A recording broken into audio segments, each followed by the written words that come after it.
Hello दोस्तों, नमस्कार। आज हम अगला टॉपिक डिस्कस करेंगे जो कि आपके जो सिलेबस है, हम लोग इस समय AKTU के सिलेबस को देख रहे हैं। तो AKTU के सिलेबस में लास्ट यूनिट जो है फिजिक्स के सिलेबस में वो है laser, optical fibre and laser. तो हमें आज ये पढ़ना है। देखिए, लेज़र क्या है? लेज़र असल में एक light amplification by stimulated emission of radiation, इस पूरे का शॉर्ट फॉर्म है लेज़र। और हमने इसको कई जगहों पे देखा है, सुना है, डिफरेंट टाइप की डॉक्यूमेंट्री में, मूवी वगैरह में लेज़र पॉइंटर और अलग अलग जगहों पे लेज़र के बारे में हम लोगों ने सुना है। इवन नॉर्मल लाइफ में आप स्कैनर के रूप में इसको इस्तेमाल करते हैं। CD प्लेयर जैसी चीज़ें होती हैं, उसमें CD को रीड करने के लिए हम लेज़र इस्तेमाल करते हैं। पावर पॉइंट प्रेजेंटेशन आप लोग देखते होंगे, यूज भी किया होगा, जिसमें हम लेज़र पॉइंटर से PPT पे पोर्शंस को हाईलाइट करते हैं। तो laser is light amplification by stimulated emission of radiation. इसकी अगर बेसिक्स की बात करें तो इसकी बेसिक्स को आपको समझने के लिए जाना पड़ेगा पीछे बोहर के मॉडल में। जो बोहर का मॉडल है, एटम का बोहर का मॉडल है, जो उन्होंने आई थिंक 1914 में प्रपोज किया था। हालांकि वो बहुत ही सिंपल मॉडल है, बहुत सारी चीज़ें उसमें हैं जो मॉडिफाइड हो चुकी हैं, लेकिन फिर भी इस लेज़र के एक्शन को समझने के लिए हमें वो मॉडल यूज करना कोई दिक्कत नहीं होगी। एक न्यूक्लियस होता है, न्यूक्लियस के चारों तरफ इस तरह से कुछ स्टेशनरी ऑर्बिट्स होती हैं, और ये जो स्टेशनरी ऑर्बिट्स होती हैं, इलेक्ट्रॉन जो होता है वो इन स्टेशनरी ऑर्बिट्स में चक्कर लगाता है। जब इलेक्ट्रॉन इनमें चक्कर लगाता है तो उनकी अपनी एनर्जी होती है। तो हर स्टेशनरी ऑर्बिट के कोरस्पॉन्डिंग एक एनर्जी होती है, जैसे E1 है, E2 है, E3 है, इस तरह की एनर्जी है। अच्छा, अगर इलेक्ट्रॉन जब तक पहली ऑर्बिट में है, मान लो K शेल में है, तो उसकी एनर्जी E1 होगी, L शेल में है E2 होगी, M शेल में है E3 होगी। लेकिन जब वो फ्री हो जाएगा तो मान लो उसकी एनर्जी कुछ E है, फ्री हो गया है तो उसकी एनर्जी है, वो इसमें चक्कर नहीं लगा रहा है। और जब ये इलेक्ट्रॉन फ्री हो जाता है तो कंडक्शन करना शुरू कर देता है, तमाम तरह की रिएक्शंस को करना शुरू कर देता है।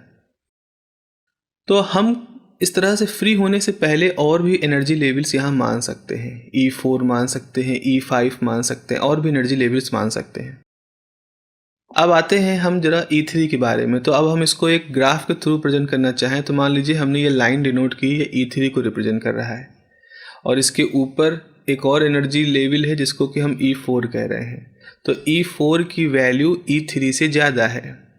Energy of this level E4 is more than E3। इसका मतलब है कि हम E3 को बेसिक स्टेट या ग्राउंड स्टेट कह सकते हैं, और E4 जो है वो एक्साइटेड स्टेट है, इसको एक्साइटेड स्टेट कहते हैं।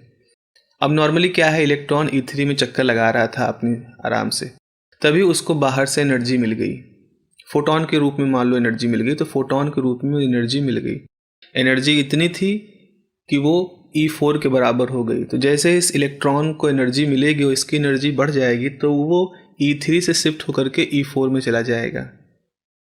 तो ये कुछ ऐसा होगा कि पहले इलेक्ट्रॉन इस तरह से चक्कर लगा रहा था E3 एनर्जी स्टेट में, और फिर जैसे एनर्जी मिली वैसे ही अब ये E4 एनर्जी स्टेट में चक्कर लगाना शुरू कर देगा। तो इस तरह से इलेक्ट्रॉन का ट्रांजिशन E3 से E4 में होगा। लेकिन हाइजेनबर्ग का प्रिंसिपल है, उससे हम लोग ये प्रूफ कर देते हैं कि कोई भी इलेक्ट्रॉन इस एक्साइटेड स्टेट में 10⁻⁻8 सेकंड से ज़्यादा समय तक नहीं रह सकता। तो इसका मतलब है इस इलेक्ट्रॉन को, जो कि इस एक्साइटेड स्टेट में चक्कर लगा रहा था, ये रेड लाइन जो शो कर रहा है कि एक्साइटेड स्टेट में चक्कर लगा रहा है, इसको वापस से जंप करके अपने ग्राउंड स्टेट में आना पड़ेगा, जो इसकी ओरिजिनल स्टेट थी E3। तो जहाँ से चला था एनर्जी ले करके हायर में चला गया, और फिर हायर में 10⁻⁻8 सेकेंड का समय गुजार कर उसको वापस से अपनी ओरिजिनल स्टेट में आना पड़ा। तो इस तरह के एनर्जी लेवल डायग्राम में हम कैसे शो करते हैं, हम कहते हैं कि हमारा एटम जो है वो E3 स्टेट में। अब जरा यहाँ पर आप समझिएगा, यहाँ पर ये डॉट क्या रिप्रेजेंट कर रहा है, जरा समझना। ये जो डॉट है ये इलेक्ट्रॉन को नहीं रिप्रेजेंट कर रहा है, ये डॉट पूरे एटम की एनर्जी को रिप्रेजेंट कर रहा है। तो डॉट E3 में होने का मतलब हमारा पूरे का पूरा एटम किसी E3 स्टेट में है, और उसके पीछे इलेक्ट्रॉन जिम्मेदार है। तो जो आउटर मोस्ट ऑर्बिट का इलेक्ट्रॉन है वो इस तरह चक्कर लगा रहा है, तो हम कहेंगे कि इस पूरे एटम की जो एनर्जी है वो मान लो E है, Eg ग्राउंड स्टेट की एनर्जी है इसकी। जैसे ही इसको बाहर से फोटोन मिलेगा इस इलेक्ट्रॉन को, तो ये इलेक्ट्रॉन शिफ्ट कर जाएगा किसी हायर एनर्जी लेवल में मूव करने लगेगा, और इस पूरे के पूरे एटम की एनर्जी को हम कुछ एक्साइटेड स्टेट की एनर्जी कहेंगे। ठीक है, तो हम ये कह रहे हैं कि हमारा एटम अगर मिनिमम जो उसकी नेचुरल एनर्जी स्टेट है उसमें होगा तो हम कहेंगे ग्राउंड स्टेट है, और जब इसको बाहर से एनर्जी मिल जाएगी तो पूरे का पूरा एटम अब हम यहाँ शो करेंगे। तो असल में कोई एटम उछल के कहीं जा नहीं रहा है, सिर्फ रिप्रेजेंट करने का तरीका है कि now the atom is excited. अब एटम के पास बाहर से एनर्जी आ गई है तो अब वो एक्साइटेड है, उत्तेजित अवस्था में है, और जैसे ही ये एटम अपने अंदर से फोटोन निकालेगा ये फिर से ट्रांजिट बैक करके वहीं पे आ जाएगा जहाँ से चला था। तो एक बहुत बड़ा कन्फ्यूजन होता है जिसमें लोग कहते हैं कि ये इलेक्ट्रॉन है ग्राउंड स्टेट में, एक्साइटेड स्टेट में। हाँ ठीक है, इलेक्ट्रॉन तो ही शिफ्ट कर रहा है, एनर्जी पाके इलेक्ट्रॉन अपने हायर स्टेट में जा रहे हैं, लेकिन हम पूरे के पूरे एटम की बात करें कि हमारे पूरे के पूरे एटम ग्राउंड स्टेट में थे यानी बेसिक एनर्जी स्टेट में थे, या एनर्जी लेकर के अब वो एक्साइटेड स्टेट में चले गए हैं। तो इस तरीके से हम एक बेसिक ये हमने अपनी अंडरस्टैंडिंग बनाने की कोशिश की है जिस भाषा में हम बात करने वाले हैं आगे। इसी तरह से एनर्जी लेवल्स की भाषा में हम लोग बात करने वाले हैं। तो जिस समय मॉडल आया था उस समय बोहर ने ही और उनके साथ के लोगों ने कुछ प्रोसेस बताए थे। जैसा एक प्रोसेस होता है एब्जॉर्प्शन प्रोसेस, दूसरा होता है एमिशन प्रोसेस। और हम लोग देखेंगे कि एमिशन में भी दो तरह के एमिशन होते हैं। एक एमिशन होता है स्पॉन्टेनियस, और एक दूसरा जो कि आइंस्टीन ने प्रपोज किया था दैट इज़ स्टिमुलेटेड। इसको स्टिमुलेटेड कह दो या इसको आप कह सकते हो इंड्यूस्ड एमिशन। बारी बारी से इनको देखते हैं। तो पहले तो हम बात करते हैं स्पॉन्टेनियस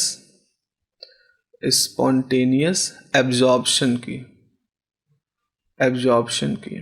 स्पॉन्टेनियस एब्जॉर्प्शन की देखो भाई, ऐसा होता है कि मान लो हमारे पास एक एनर्जी स्टेट है E, इसको हम ग्राउंड स्टेट कहते हैं, और एक एनर्जी स्टेट है एक्साइटेड स्टेट है, ठीक है, हायर एनर्जी स्टेट है, और हमारा एटम है। एक एटम की बात करें, बहुत सारे एटम हो सकते हैं, एक एटम को ही लेते हैं।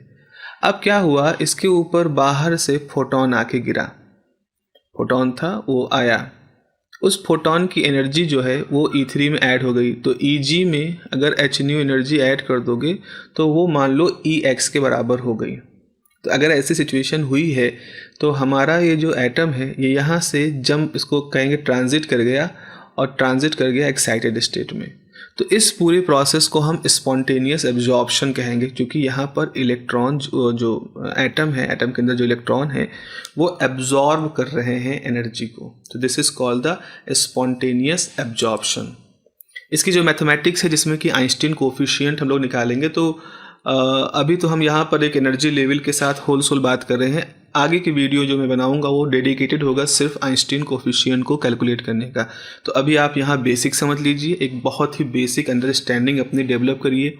बहुत सारी चीज़ें हैं जो कि डिटेलिंग में होती हैं, होनी चाहिए, बट अभी हम वहाँ पर आपके सिलेबस के नेचर के हिसाब से उन चीज़ों को मतलब एक तरह से कह लो कि अवॉइड कर रहे हैं, सिर्फ आपको बेसिक आइडिया दे रहे हैं। तो इस प्रोसेस को हम नाम देंगे स्पॉन्टेनियस एब्जॉर्प्शन। स्पॉन्टेनियस का मतलब होता है जो बिना किसी प्रभाव के हो, अपने आप हो, प्राकृतिक रूप से हो। उसके लिए आपको किस तरह का फोर्सफुली आपको करने की जरूरत नहीं है। अगर फोटोन गिरेगा और फोटोन पर्याप्त एनर्जी का होगा तो ग्राउंड स्टेट में जो एटम है वो उस फोटोन को एब्जॉर्ब करेंगे और किसी हायर स्टेट में ट्रांजिट कर जाएंगे। अब इसी के साथ हम लोग बात कर सकते हैं स्पॉन्टेनियस एमिशन की। स्पॉन्टेनियस एमिशन की एमिशन क्या होता है? स्पॉन्टेनियस एमिशन में आपका जो एटम था वो कहाँ पहुँच गया? एक्साइटेड स्टेट में, और ग्राउंड स्टेट से वो चला था जो कि उसकी खुद की ओरिजिनल एनर्जी स्टेट है। तो हाइजेनबर्ग के थ्रू हम ये प्रूव कर सकते हैं कि 10⁻⁸ सेकेंड के समय के बाद इस एटम को जो एनर्जी ली थी उसे छोड़ना पड़ेगा। तो जैसे ये एटम छोड़ेगा अपनी एनर्जी तो वापस से इसकी एनर्जी Eg के बराबर हो जाएगी। आप देखो h न्यू एनर्जी इसने ली थी, तो इसने क्या किया था, पहले ग्राउंड स्टेट में था, इसको h न्यू एनर्जी मिली तो ये एक्साइटेड में चला गया। उसके बाद एक समय के बाद इसको वापस से अपनी h न्यू एनर्जी बाहर फेंकनी होगी और फिर से ये ग्राउंड स्टेट में आ जाएगा। तो आपका एटम ग्राउंड स्टेट में आ गया और यहाँ इसने एक फोटोन को बाहर एमिट कर दिया। तो ये जो फोटोन हमारे पास निकल रहा है, एमिशन हो रहा है, इसीलिए इस पूरी प्रोसेस को स्पॉन्टेनियस एमिशन कहते हैं। स्पॉन्टेनियस कहने का कारण क्या है, क्योंकि ये बहुत कम समय के अंदर होता है और ऑलमोस्ट नेचुरल तरीके से होता है, कोई बहुत ज़्यादा इसको हम इन्फ्लुएंस नहीं कर सकते। तो आप जो 10⁻⁸ सेकेंड है उसको इसकी लाइफ टाइम कहेंगे कि एक्साइटेड स्टेट जो है उसकी लाइफ टाइम 10⁻⁸ सेकेंड है। लाइफ टाइम कहने का सेंस ये है कि कोई भी एटम जब एक्साइटेड होगा तो वो सिर्फ एक 10⁻⁸ सेकेंड तक ही वो एक्साइटेशन का आनंद उठा पाएगा। उसके बाद उसको फिर से वो एनर्जी छोड़नी पड़ेगी और वो फिर से अपने पुराने ग्राउंड स्टेट में आ जाएगा। तो एक्साइटेड स्टेट की लाइफ टाइम हम यहाँ पर कह सकते हैं 10⁻⁸ सेकेंड है। अगर आप कहें ग्राउंड स्टेट की लाइफ टाइम क्या है, इनफाइनाइट सेकेंड है। तो अगर कोई आइटम ग्राउंड स्टेट में है मतलब ये वो एनर्जी होती है जो कि भगवान ने ही उसको बना के दी है, तो वो उसकी ग्राउंड स्टेट एनर्जी है, इक्विलिब्रियम एनर्जी है। इस एनर्जी में वो इनफाइनाइट टाइम तक रह सकता है। जब तक फोटोन नहीं आया था तब तक एटम ग्राउंड स्टेट में ही था, और जब फोटोन आया उसने एब्जॉर्ब किया और 10⁻⁸ सेकेंड के बाद ये फिर से अपने ग्राउंड स्टेट में आ गया। तो ग्राउंड स्टेट जो होता है वो एक ऐसा स्टेट है जो कि बहुत ही कंफर्टेबल स्टेट है, और इस कंफर्टेबल स्टेट में आप जितना चाहें उतना समय रह सकते हैं। तो एटम भी यही कहता है कि ग्राउंड स्टेट या उसकी जो कंफर्टेबल स्टेट या उसकी जो इक्विलिब्रियम स्टेट है या नेचुरल स्टेट है, कई तरीके से आप कहो, वो इनफाइनाइट लाइफ टाइम की स्टेट है। और एक्साइटेड स्टेट एक बहुत ही शॉर्ट टाइम इंटरवल तक काम करता है।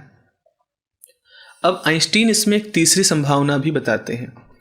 वो कहते हैं कि इन दोनों के बीच में एक और अवस्था हो सकती है जिसको कि हम स्पॉन्टेनियस एमिशन कहते हैं, लेकिन थोड़ा सा उसमें मॉडिफिकेशन ये होगा। तो आइंस्टीन कहना था जैसे एक एनर्जी लेवल है आपके पास ग्राउंड स्टेट, एक एनर्जी लेवल है एक्साइटेड स्टेट, तो इनके बीच में हम मान सकते हैं एक एनर्जी लेवल और होगी जिसको कि हम मान सकते हैं मेटा स्टेबल स्टेट। इसको हम मान सकते हैं मेटा स्टेबल स्टेट। अब इसका नाम है मेटा स्टेबल। मेटा स्टेबल मतलब स्टेबिलिटी इसकी इतनी है कि ग्राउंड की तरह इन्फिनिटी भी नहीं है और एक्साइटेड की तरह 10⁻⁸ सेकेंड भी नहीं है। तो मान लो इसकी लाइफ टाइम है 10⁻³ सेकेंड। आप कहोगे मिली सेकेंड तो बहुत कम होता है, बिल्कुल कम होता है, हम लोगों के लिए कम होता है। हम काम करते हैं घंटों में, मिनट पे काम करते हैं, मिनट के लेवल पे काम करते हैं, घंटों के लेवल पे काम करते हैं, दिनों के स्तर पे काम करते हैं। लेकिन एटॉमिक लेवल पर 10⁻³ सेकेंड एक अच्छा खासा समय है। आप खुद ही सोचो, इसकी लाइफ टाइम है 10⁻³ और एक्साइटेड स्टेट की लाइफ टाइम है 10⁻⁻, स्टेट दोनों के बीच में कितने का अंतर है, 10⁵ का। तो 10⁵ गुना ज़्यादा स्टेबल है मेटा स्टेबल स्टेट। तो एटम अगर यहाँ आता है, मेटा स्टेबल स्टेट में आता है, तो वो एक्साइटेड स्टेट की तुलना में 10⁵ टाइम ज़्यादा समय यहाँ गुजार सकता है।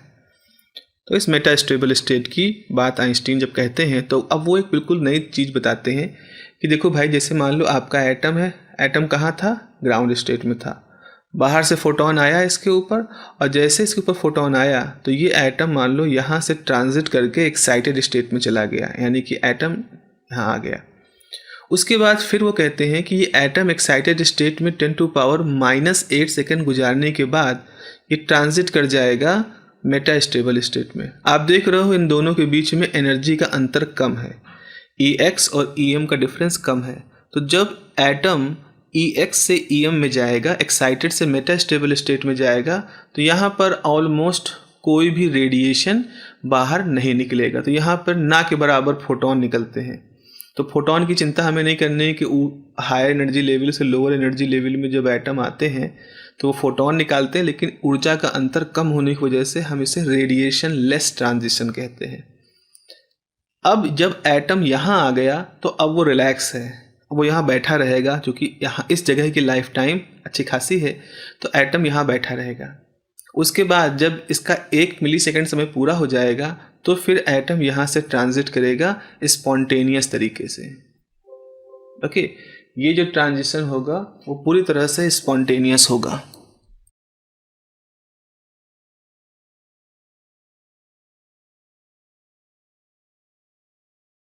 तो हमने क्या देखा, एटम स्टिमुलेटेड एब्जॉर्प्शन के थ्रू ट्रांजिट करेगा एक्साइटेड स्टेट में। एक्साइटेड स्टेट में से वो मेटास्टेबल स्टेट की तरफ रेडिएशन लेस ट्रांजिशन करेगा और फिर मेटास्टेबल स्टेट में आ जाएगा। मेटास्टेबल स्टेट में वो अच्छा खासा समय गुजारेगा और जब इसका समय पूरा हो जाएगा तो यह स्पॉन्टेनियस एमिशन के थ्रू वापस से ग्राउंड स्टेट में आएगा और एक फोटोन वो यहाँ से एमिट करेगा। तो इस तरह से ये पूरा प्रोसेस में मेटास्टेबल स्टेट का कंट्रीब्यूशन आता है। अब सोचिए, अब ज़रा समझिए यहाँ पर एक और बात। आपने कहा एक्साइटेड स्टेट है, फिर हमने कहा मेटास्टेबल स्टेट है और फिर हमने कहा हमारे पास ग्राउंड स्टेट है। एटम बहुत सारे हैं, तो एटम यहाँ पे बहुत सारे थे, ये एटम यहाँ पर है। मान लो हमने 5 एटम लिए, तो इस समय आप देख रहे हो कि जो ग्राउंड स्टेट है इसके अंदर नंबर ऑफ एटम कितने हैं, 5, और एक्साइटेड स्टेट में नंबर ऑफ एटम 0 और मेटास्टेबल स्टेट में नंबर ऑफ एटम 0। फिर क्या हुआ, यहाँ फोटोन की बम्बार्डमेंट होने लगी, बहुत सारे फोटोन यहाँ आने लगे। अब ये फोटोन जब इस एटम से टकराते हैं तो ये एटम कहाँ चला जाता है, एक्साइटेड में, और एक्साइटेड से चला आता है मेटा में, मेटा में रुका रहता है। उसी बीच में दूसरा एटम भी गया, वो भी इसी रास्ते से पार करता हुआ यहाँ आके बैठ गया। अब ये यहाँ आके क्यों बैठ रहे हैं, क्योंकि इस मेटास्टेबल स्टेट की लाइफ टाइम 10⁻³ सेकेंड है, जो कि 10⁻⁻8 से 10⁻5 टाइम ज़्यादा है। तो ये थोड़ा रिलैक्स करने वाली जगह है ना, जैसे दुकान है, आप गए और दुकान पे या कैंटीन में जाके बैठ गए, वहाँ रिलैक्स कर रहे हैं। तो यहाँ से तो एटम ग्राउंड स्टेट से अब कहाँ शिफ्ट होते चले जा रहे हैं, मेटास्टेबल स्टेट में। अब धीरे धीरे आप क्या देखोगे, जब ये एटम मेटास्टेबल स्टेट में शिफ्ट होना शुरू हो जाते हैं तो एक समय ऐसा आता है कि इस समय देखो ग्राउंड स्टेट में नंबर ऑफ एटम कितने हैं, 1 बचे, और मेटास्टेबल स्टेट में नंबर ऑफ एटम 4 हो गए। तो आप कह सकते हो कि मेटास्टेबल स्टेट में इस समय ग्राउंड स्टेट की तुलना में ज़्यादा एटम है इसमें, मेटास्टेबल स्टेट में। तो इस घटना को हम एक नाम देते हैं, इसका एक बड़ा ही इंपॉर्टेंट सिग्निफिकेंस है लेजिंग एक्शन में, लेजर की क्रियाविधि में इसका बहुत बड़ा रोल है। इसे नाम दिया जाता है पॉपुलेशन इन्वर्जन। पॉपुलेशन इन्वर्जन, तो पॉपुलेशन इन्वर्जन क्या है, number of atom in the metastable state is more than the number of atom in the ground state, this is called population inversion condition. Logic क्या है, logic ये है कि प्राकृतिक रूप से नेचुरल तरीके से जो एटम होते हैं वो कहाँ ज़्यादा होते हैं, ग्राउंड स्टेट में। लेकिन जब इनको बाहर से एनर्जी मिलना शुरू हो जाती है तो उस एनर्जी को एब्जॉर्ब करके ये एक्साइटेड होते हैं और देन आकर के मेटास्टेबल स्टेट में कलेक्ट होना शुरू हो जाते हैं। तो धीरे धीरे मेटास्टेबल स्टेट के अंदर एटमों की पॉपुलेशन बढ़ने लगती है in comparison to the number of atom in the ground state. तो ये जो अवस्था होती है इसको पॉपुलेशन इन्वर्जन कहती है। जब पॉपुलेशन एक्साइटेड स्टेट में, अब भाई ग्राउंड की तुलना में तो ये मेटास्टेबल भी एक्साइटेड स्टेट है, हायर एनर्जी स्टेट है, तो जब number of atom in excited state become more than the number of atom in the ground state, then this condition is called population inversion। अब देखो ये सारे एटम यहाँ इनफाइनाइट टाइम तक नहीं रह सकते, क्योंकि इनफाइनाइट टाइम तक रहने का अधिकार केवल ग्राउंड स्टेट को मिला है। तो मान लो किसी जो पहले एटम आया था, जो एटम पहले आया था उसका समय पूरा हो गया और वो जंप कर गया, वो जंप कर गया तो एक फोटोन निकला।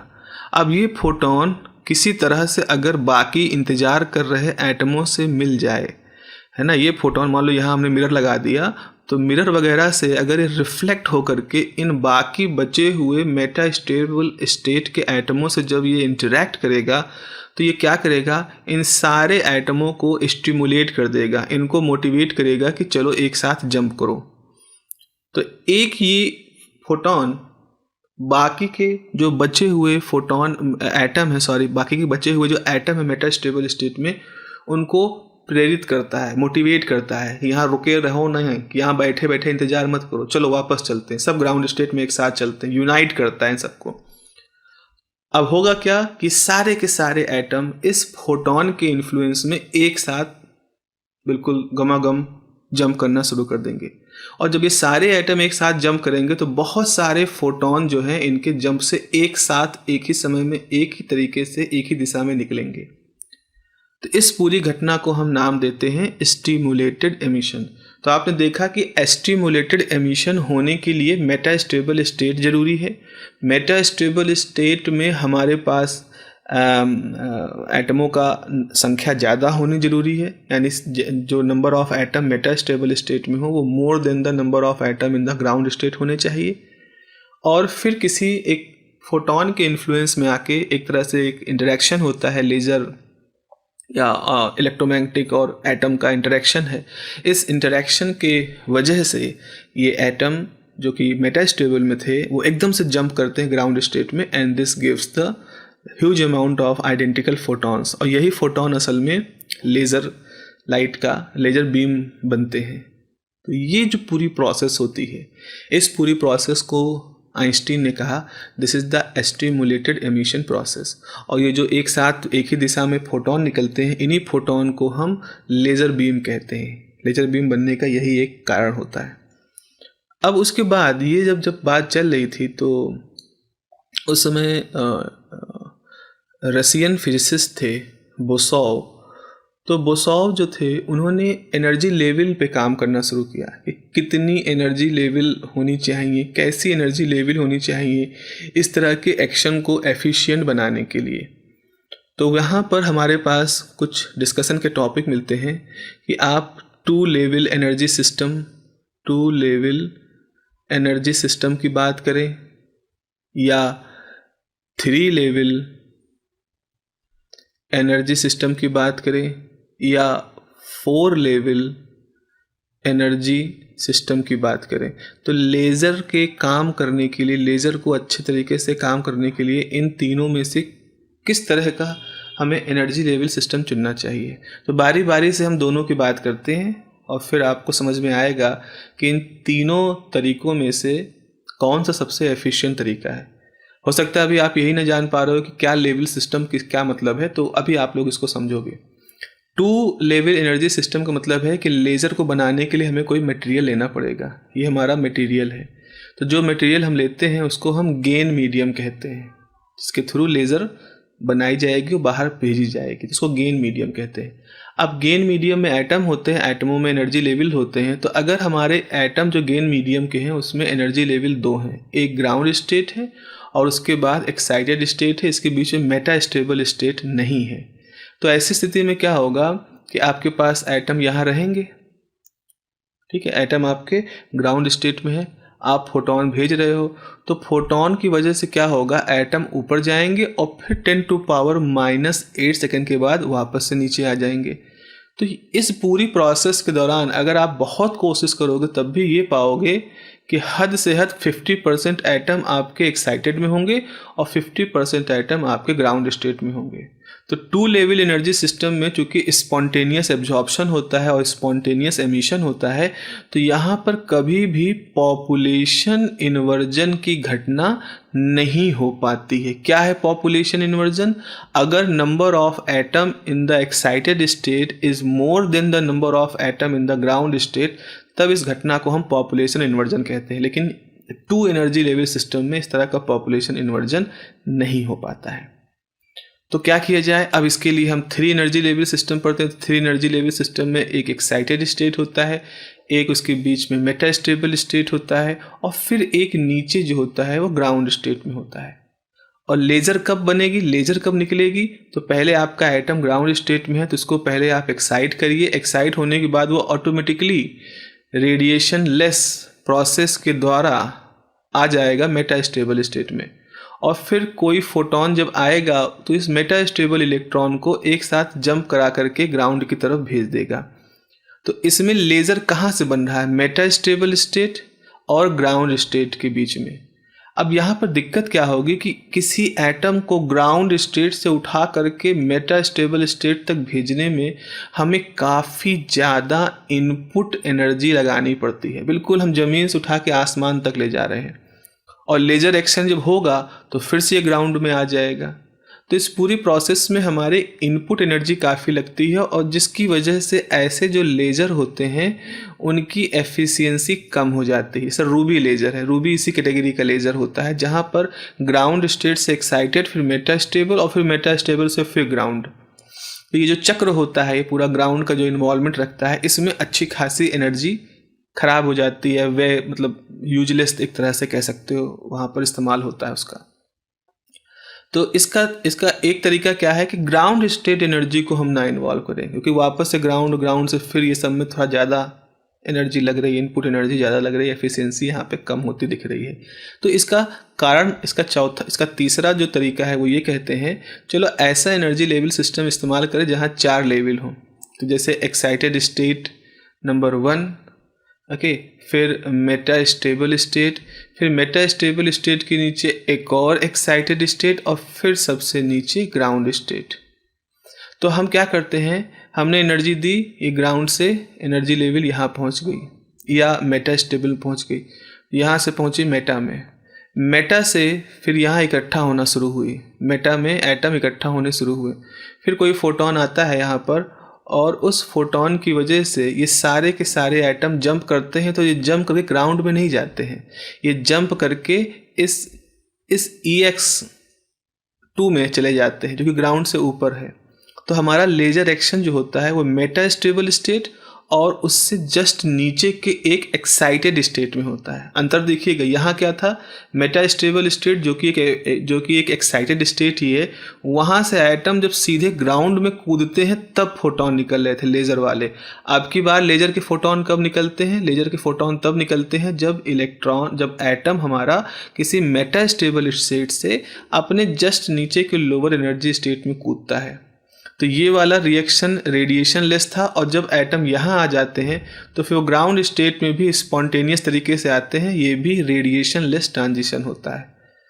तो आपने यहाँ पर क्या पाया, इस तरह के जो लेज़र होते हैं 4 लेवल सिस्टम, उसमें हमारे लेज़र का जो एक्शन है वो मेटा स्टेबल स्टेट और उसके नीचे के एक्साइटेड स्टेट में होता है, ना कि ग्राउंड स्टेट वहाँ इन्वॉल्व होता है।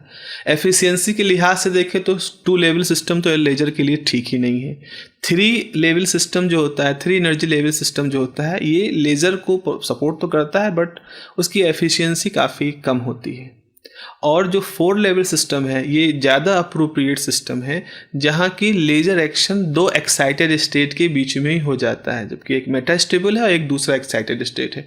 ग्राउंड स्टेट लेजिंग एक्शन के लिए इन्वॉल्व नहीं होता, याद रखना, लेजिंग एक्शन के लिए ग्राउंड स्टेट इन्वॉल्व नहीं होता। ऐसा नहीं ग्राउंड स्टेट में एटम आते नहीं, बट लेजिंग एक्शन जो है वो मेटा और उसके नीचे के एक्साइटेड स्टेट में ही हो जाता है और यहाँ पर ग्राउंड स्टेट इन्वॉल्व रहता है। तो इस तरह से हम लोगों ने लेज़र के जो 3 एनर्जी लेवल सिस्टम है उनको पढ़ा है।